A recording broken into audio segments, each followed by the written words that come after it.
नमस्कार विद्यार्थी मित्रांनो, स्वागत आहे तुम्हा सर्वांचं महा एक्झाम पॉइंट एज्युकेशनल यूट्यूब चॅनलमध्ये. तर मित्रांनो, आपला आजचा व्हिडिओचा भाग आहे 13, ज्यामध्ये मित्रांनो आपण जिल्हा न्यायालय भरती 2023 लिपिक व शिपाई हमाल या पदाकरता मित्रांनो आपण TCS पॅटर्न आधारित काही अतिशय महत्त्वाचे अतिसंभव प्रश्न आपण आजच्या व्हिडिओमध्ये पाहणार आहोत.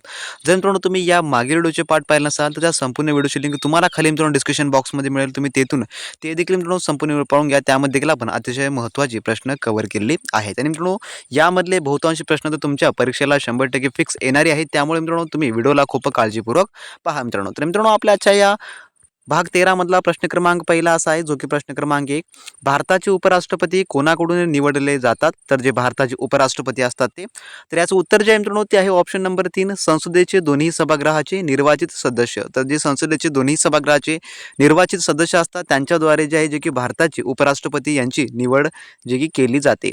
त्यानंतर प्रश्न क्रमांक 2 आपला, सर्वोच्च न्यायालयातील न्यायाधीशांचे सेवानिवृत्तीचे वय किती असते? तर सर्वोच्च न्यायालयातील, तर याचं उत्तर आहे ऑप्शन नंबर 3, जे की 65 वर्ष असते. तर उच्च न्यायालयातील न्यायाधीशांचे जे वय असतं निवृत्तीचं त्यांचं 62 वर्ष असतं. तर थोडक्यामध्ये दोन्हीमधला हा फरक आहे तो तुम्ही लक्षात ठेवून घ्या.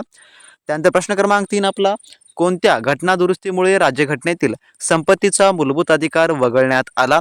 तर याचं उत्तर जे आहे मित्रांनो ते आहे ऑप्शन नंबर 2, जे की 44वी घटना दुरुस्ती. तर या घटना दुरुस्ती अन्वये जे आहे जे की संपत्तीचा मूलभूत अधिकार वगळण्यात आला.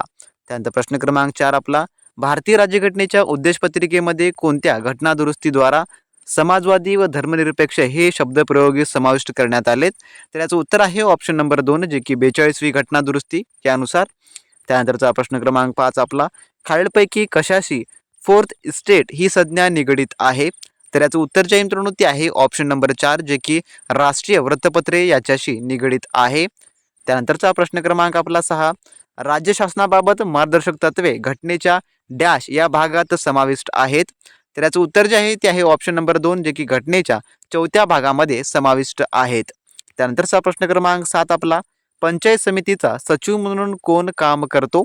तर याचं उत्तर आहे ऑप्शन नंबर जे की 3, गट विकास अधिकारी हे जे असतात जे की पंचायत समितीचा सचिव म्हणून काम करतो. त्यानंतरचा प्रश्न क्रमांक 8 आपला, संसदेच्या संयुक्त अधिवेशनाचे अध्यक्षस्थान कोणाकडे असते? तर याचं उत्तर आहे ऑप्शन नंबर 4, जे की लोकसभेचे सभापती यांच्याकडे असतं. त्यानंतरचा प्रश्न क्रमांक 9, घटनेनुसार लोकसभेत केंद्रशासित प्रदेशाचे जास्तीत जास्त किती सदस्य प्रतिनिधित्व करू शकतात?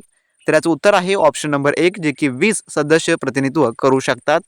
त्यानंतरचा प्रश्न क्रमांक आपला 10, भारतात घटनात्मक प्रमुख कोण असतो? तर याचं उत्तर आहे ऑप्शन नंबर 4, राष्ट्रपती हे जे आहे जे की भारतात घटनात्मक प्रमुख असतात. त्यानंतरचा प्रश्न क्रमांक पुढील आपला 11वा असा आहे, भारतीय संविधानाप्रमाणे आणीबाणी डॅश प्रकारे अंमलात आणता येते? तर याचं उत्तर आहे ऑप्शन नंबर 2, जे की 3 प्रकारे आणीबाणी जी आहे अंमलात आणता येते.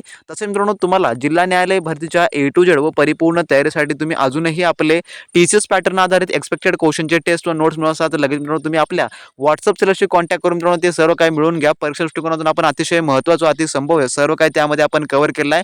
आणि मित्रांनो त्यामधलं बरंच काही तुमच्या परीक्षामध्ये येण्याची देखील दाट संभाव्यता आहे. त्यामुळे तुम्ही अजूनही मिळवून नसाल तर लगेच आपल्या व्हॉट्सअप चॅनलशी कॉन्टॅक्ट करून मित्रांनो सर्व काही मिळवून घ्या. डिस्क्रिप्शन बॉक्समध्ये ऑफिशियली आपल्या व्हॉट्सअप चॅनलची लिंक देण्यात आली आहे, किंवा मित्रांनो तुम्ही 8956434511 या नंबरवर देखील कॉन्टॅक्ट करून मित्रांनो तुम्ही त्या ठिकाणी जिल्हा न्यायालय भरतीचे सर्व काही एक्सपेक्टेड क्वेश्चनचे टेस्ट किंवा नोट्स मित्रांनो तुम्ही एकदम कॉन्फिडेन्शियली मिळवू शकता.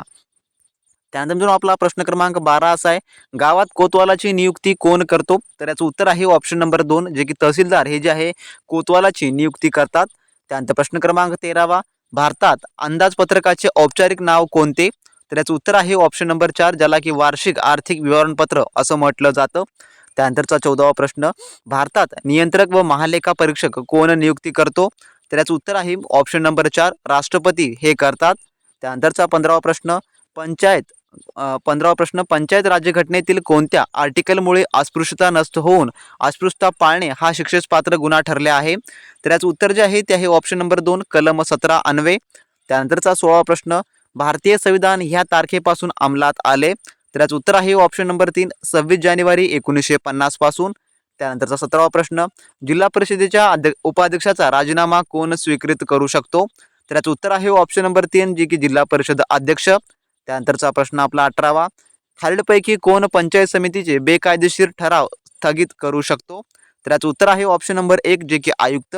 त्यानंतरचा 19वा प्रश्न, पंचायत राज संस्थांपैकी कोणत्या संस्थेला बलवंतराय मेहता समितीने सर्वाधिक महत्त्व दिले? तर याचं उत्तर आहे ऑप्शन नंबर 3 जिल्हा परिषद. त्यानंतर 20वा प्रश्न, भारत सरकारने 1953 मध्ये नियुक्त केलेल्या राज्य पुनर्रचना आयोगाचे अध्यक्ष कोण होते? तर याचं उत्तर आहे ऑप्शन नंबर 4 जे की फाझल अली. त्यानंतरचा 21वा प्रश्न, पंचायत समिती विसर्जित करण्याचा अधिकार कोणास आहे? तर याचं उत्तर आहे ऑप्शन नंबर 3 जे की राज्य सरकार यांना आहे.